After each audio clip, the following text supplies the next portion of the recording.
हम आज से शुरू कर रहे हैं। जो मेन एम होता है maximisation of profit. As a finance and accounts expert मेरा मेन एम होता है maximisation of profit. Yes, obviously legal और एथिकली के अंदर एक ही रूल होना चाहिए, मैक्सिमाइजेशन ऑफ प्रॉफिट। और वो कैसे करें? उसके लिए आप इनकम बढ़ाएंगे और कॉस्ट कंट्रोल करेंगे। अब इनकम बढ़ाने के लिए क्या करें? इनकम बढ़ाने के लिए आपने अपने बिजनेस को ग्रो करना पड़ेगा, जिसके हमने लेक्चर्स देखे इतने। उसके बारे में काफ़ी हमने डिस्कस किया कि बिज़नेस ग्रो करने के लिए आपको क्लेम सर्विस अच्छी करनी पड़ेगी, उसके लिए क्या करना पड़ेगा वो हमने डिस्कस किया। लास्ट वीडियो में मैंने बहुत इंपॉर्टेंट एस्पेक्ट देखा, इंटरनल ऑडिट और ऑडिट। जनरली क्या होता है कि इंटरनल ऑडिट और ऑडिट की रिकवरीज करके उसकी क्वेरीज ख़त्म करके हम क्लोज कर देते हैं, जबकि वहाँ से चीज़ शुरू होनी चाहिए। मैंने डायलॉग भी कहा था कि जहाँ से लोग सोचना बंद कर देते हैं वहाँ से हम सोचना शुरू करते हैं। तो मतलब इंटरनल ऑडिट और ऑडिट को हम यूज़ कर सकते हैं क्लेम प्रोसेसिंग को बेहतरीन बनाने के लिए। कैसे, कुछ मैंने बताया भी था, ट्रेनिंग है, तो वो सब एस्पेक्ट हम देख चुके हैं। और फिर नया बिजनेस लाने के लिए उसके लिए क्या करें? बेहतरीन प्रेजेंटेशन, पेनिट्रेशन, अंदर जाना पड़ेगा, बहुत मेहनत करनी पड़ती है और कॉन्फिडेंस चाहिए। कॉन्फिडेंस कहाँ से आता है? पर्सनालिटी से। और एक और चीज़ मैंने कही थी, तो बिजनेस बढ़ाइए। ठीक है, एक तो ये चीज़ होगी। अब दूसरा पार्ट जो है वो मैं अब आज लेने जा रहा हूँ कि हमारी इनकम कम ना रहे, उसके लिए क्या करें। देखिए, मेरा एक प्रिंसिपल होता है कि जो भी हम सर्विस दे रहे हैं उसकी वी हैव टू इंश्योर कि हम इनवॉइस बुक करें करेक्ट अमाउंट और करेक्ट रेट से, और वो टाइमली पैसा आ जाए। दिस इज़, मैंने फास्ट कलेक्शन पे भी कहा था, पहले एक लेक्चर दे चुका हूँ। तो ये बहुत ज़रूरी है, हर सर्विस की हम इनवॉइस बुक करें। तो जनरली क्या होता है कि एंडोर्समेंट डिपार्टमेंट के पास जो रिकॉर्ड होते हैं उसके हिसाब से हम सर्विस देते हैं, और अकाउंट्स डिपार्टमेंट के हिसाब से पैसा आता है। पहले तो बहुत प्रॉब्लम होती थी, एनरोलमेंट डिपार्टमेंट और अकाउंट्स डिपार्टमेंट को टैली करना बहुत ही मुश्किल होता था। इसके लिए मैंने अपने उसमें एक प्रोग्राम भी बनाया था पुरानी कंपनी में, टीपीए की। तो लेकिन आजकल थोड़ा आसान हो गया, क्योंकि वेबसाइट, इंश्योरेंस कंपनी की वेबसाइट से डाटा आता है, एनरोलमेंट डिपार्टमेंट भी वहीं से लेता है, अकाउंट्स डिपार्टमेंट भी वहीं से लेता है, तो वो टैली करता है। लेकिन लेकिन लेकिन यहाँ भी मैं आपको आगाह कर रहा हूँ कि आपको फिर भी चेक करना पड़ेगा जो इनवॉइस इंश्योरेंस कंपनी से आ रही है उसका डाटा एंडोर्समेंट के डाटा से, उस महीने के एंडोर्समेंट के डाटा से मिल रहा है कि नहीं। हो सकता है इनवॉइस में कुछ चेंज कर दिया उन्होंने, हो सकता है। वही तो, मेरा तो क्या है, I was chief financial officer may be, but मैं ग्राउंड लेवल पे काम करता हूँ। जो ग्राउंड लेवल पे काम करते हैं उनके साथ कनेक्टेड रहता हूँ, इवन रनर्स के साथ कनेक्टेड रहता हूँ, जो लेके इन्वॉइसेस देते हैं, लाते हैं, क्या प्रॉब्लम्स हैं, प्रॉब्लम्स स्टडी करना और उनके out of the box solution सोचना।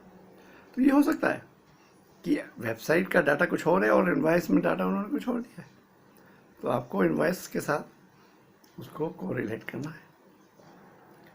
तो अगर हमने सर्विस दी है तो हमें पैसा मिलना चाहिए, और अगर हमें पैसा नहीं मिलता है तो हम सर्विस क्यों दें? सर्विस देने में टाइम, एनर्जी, मनी वेस्ट होती है। तो दैट इज़ वेरी इंपॉर्टेंट। ये तो मैं हर लाइन में कहता हूँ, चाहे कोई भी सेक्टर हो। अगर होटल इंडस्ट्री है तो जो भी रूम बुक होता है, हर बुकिंग ऑफ रूम का एक इनवॉइस आना चाहिए करेक्ट अमाउंट और रेट के हिसाब से, और फिर वो पैसा रिकवर होना चाहिए।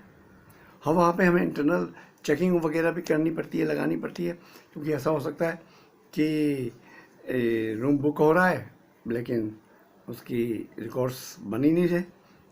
सपोजिंग 2000 का किराया, तो 1000 में कैशियर देता जा रहा है, तो लेने वाले को भी फ़ायदा, कैशियर को भी फ़ायदा और मालिक को लॉस। उसके लिए कैसे इंटरनल चेक वगैरह बनाया जाए वो अलग बात है। So we have to ensure. तो उसके लिए हम कंप्यूटर प्रोग्रामिंग का सहारा बहुत लेते हैं आजकल। फिल्म मेकिंग में भी आपको थिएटिकल क्या कहते हैं कलेक्शंस आती हैं, तो वो स्टडी करना कि करेक्ट है कि नहीं, क्या कलेक्शन हुई, फिर वहाँ से पैसा टाइमली आया कि नहीं आया, सैटेलाइट चैनल से आया कि नहीं आया, जितने भी और भी avenues, there many avenues of revenues. तो किसी भी सेक्टर में हो, आप कॉलेज में हो, किसी भी सेक्टर में हो, यू टू इंश्योर कि जो सर्विस आपने दी है उसकी फ़ीस की इनवॉइस बुक हो और वो पैसा टाइमली आए। तो ये हमें टीपी में भी करना है, और ये थोड़ा सा डिफ़िकल्ट हो जाता है जब एनरोलमेंट और अकाउंट्स को टैली करना पड़ता है। कई प्राइवेट कंपनी में अभी भी ये प्रॉब्लम्स आ सकती हैं। और सबसे बड़ी बात, जब मैं फास्ट कलेक्शन की बात करता हूँ तो उसमें यह है कि इनवॉइस भी आपको टाइमली सबमिट करना है, तभी तो पैसा टाइमली आप मांग सकेंगे, पहली चीज़। तो कई बार मैंने देखा कि प्राइवेट कंपनी में क्या कहते हैं, उन्होंने डाटा भेजा, अब उस डाटा को आप चेक कर रहे हैं।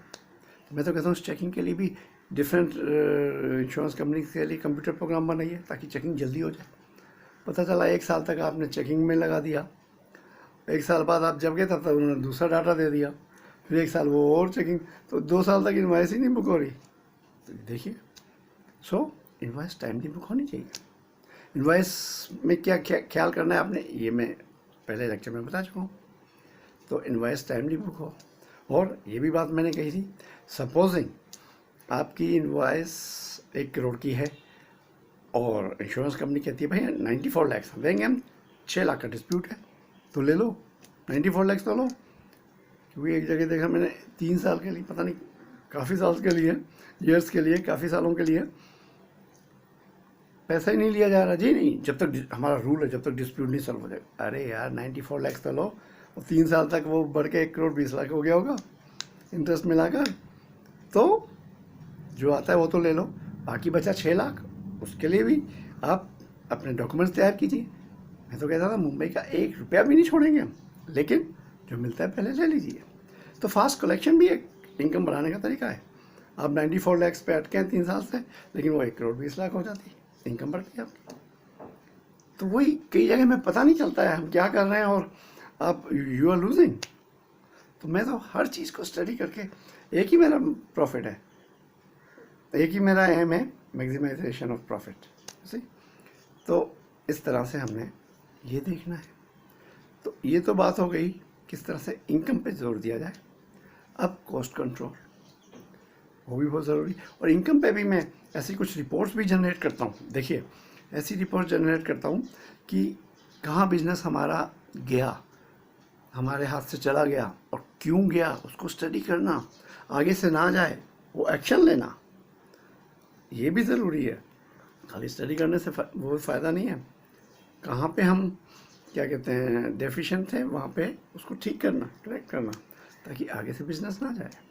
तो कहाँ बिजनेस गया, और मैं तो ये रिपोर्ट भी देता हूँ और हम कैसे बिजनेस बढ़ा सकते हैं।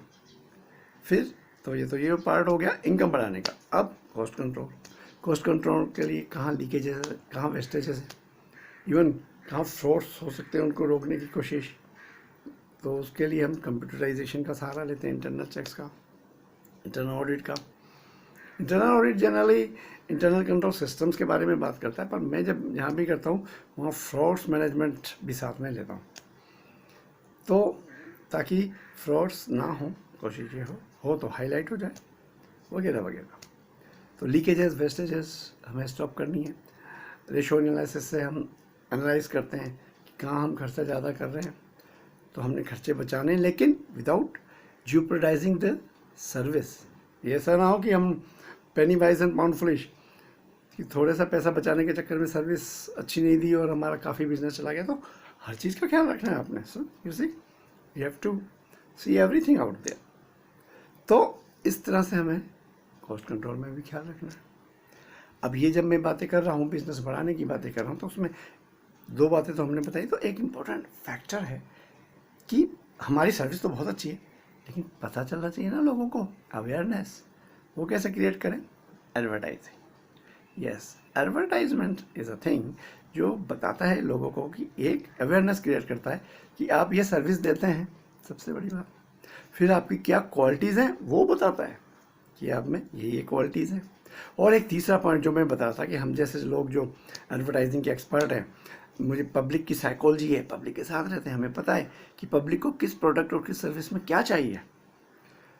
तो वो अगर आपके प्रोडक्ट और सर्विस में नहीं है तो हम कहेंगे कि वो आप इनकॉर्पोरेट कीजिए।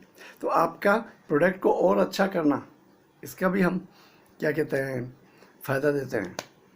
तो आपकी सर्विस को और बेहतरीन बनाना, और जो पब्लिक को पसंद है उस सर्विस को हाईलाइट करना, ताकि पब्लिक मेरे एडवर्टाइजमेंट्स इंश्योरेंस कंपनी के लिए और टीपीए के लिए काफ़ी अच्छे कॉन्सेप्ट हैं। मेरे एडवर्टाइजमेंट्स बड़े इंस्पायरिंग होते हैं कि उसको देखकर लोग प्रोडक्ट और सर्विस खरीदने के लिए इंस्पायर हो जाए। हम अपनी अच्छी और सच्ची क्वालिटीज़ बताते हैं।